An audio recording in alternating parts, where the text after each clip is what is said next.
So with my kids, you never know what they're going to do, what they're going to get into, or what kind of ideas they're going to come up with. Well, today, one of my boys, my youngest, who's 6, was hungry. And instead of asking for help, instead of waiting for somebody else to come, instead of getting something that he could get himself, he decided he wanted to eat a brand new box of cereal. And he was so hungry, he could not wait. So he figured out a way to get the bag open all himself. Of course, this means I've got Fruit Loops all over my kitchen floor, which he so graciously cleaned up. But still, he was too hungry to wait or ask for help. He just wanted to dive right into the box and eat as much of the cereal as his little belly could hold. The other day, one of my other sons, who's older, was thirsty. He was so thirsty, and he had a bottle of water, but he could not get the lid off. I don't know if you've ever had that problem. I haven't usually with bottled water, but I have definitely had a Dr. Pepper or two that I couldn't get into. But he was so thirsty, and he couldn't get it open, and all he wanted was a drink. So this boy twists the bottle until he busted in the middle, and then he drinks it like that. And I'm like, well, that was kind of crazy. Why didn't you come ask for help? Or, I don't know, I'm sure there was something else you could have done. But he was too thirsty to wait. He had to have it right then. And I mean, I understand hunger and I understand thirst. But my question to you is, how hungry and thirsty are you for the things of God? See, the Bible does tell us that if we hunger and thirst after righteousness, we'll be filled. But how many of us are actually hungry enough to go after the things of God to be filled? I know a lot of times we get stuck on pursuing this side of heaven things. We pursue the financial blessings. We pursue the peace and the joy that we can feel here on earth. We pursue all of those things. But there's something so much greater than just pursuing the little presents that God has for us. What if instead of pursuing that, we actually pursue righteousness? So what is righteousness? Righteousness is choosing to do what's right. It's choosing to live a life that truly reflects the character of God. Now, I don't know about you, but there are some characters that God possesses that I struggle a little bit to manifest all the time. I look at the fruit of the Spirit, and there's love. Okay, most of the time I can give love. There are a few times, somebody rubs me the wrong way. It's really hard, to show them love, but God shows love. Joy. Okay, most of the time I can feel joy. Peace. Okay, I can have peace in the middle of the storm. God is good. Long suffering. Oh, I don't like that one. You know how hard it is to have patience when you have 7 kids?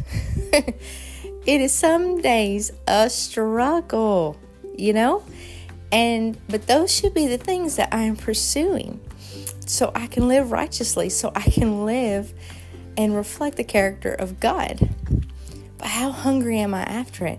I've been told my whole life, don't pray for patience. Don't pray for patience, because if you pray for patience, you're going to get trials, which is true. If you pray for patience, you're going to have trials that you're going to have to be patient through, because God doesn't just hand it out to you. Instead, He teaches it to you, because if He just gave it to you, you wouldn't really appreciate it and use it.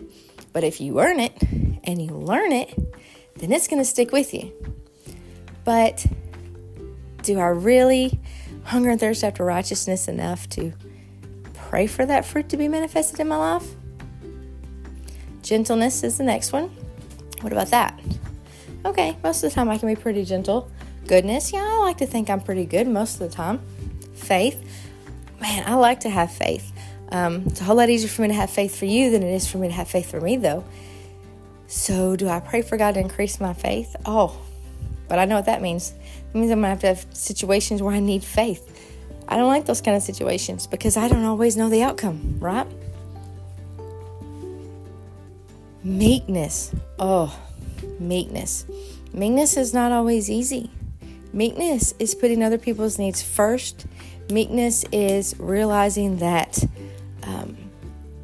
I'm not enough. It's knowing that God is greater than me. It is submitting myself to His will. And sometimes that is hard. Sometimes it's not easy to lay myself to the side, to put down my pride so He can be everything He needs to be in my life, so Jesus can truly be manifested. It's hard. And then you have temperance, okay? Self-control. And I like to think, in the most part, I have self-control. But then there are those moments, when, that dessert was just too good to stop eating, even though my stomach was full. And yeah, I really did need to sleep, but my mom was so tired that I couldn't even sleep. So here I go, scrolling on social media. Or what about when I am trying to do something for the kids and I suddenly lose my temper?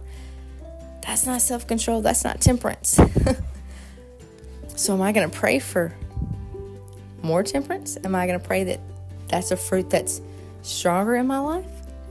It all boils down to not being afraid of what the prayer is going to have to take you through to get you to the end result. It's focusing on the end result and realizing I am so hungry and thirsty for righteousness. I am so hungry and thirsty to be more like Jesus that it does not matter what He has to do to me, how many times He has to shatter me on the ground and take out the pieces that I don't need, how many times He has to put me back on that potter's wheel and I have to feel the pressure of His hands as He molds and shapes me into His image. How many times I have to weather the storm so I can realize that He is the true peacemaker. I have to get it in my spirit, way down deep in there, that this is not about what I will face, but it is about who I'm being transformed into. So I'm going to ask you one last time as I end this podcast. How hungry and thirsty are you for more of God?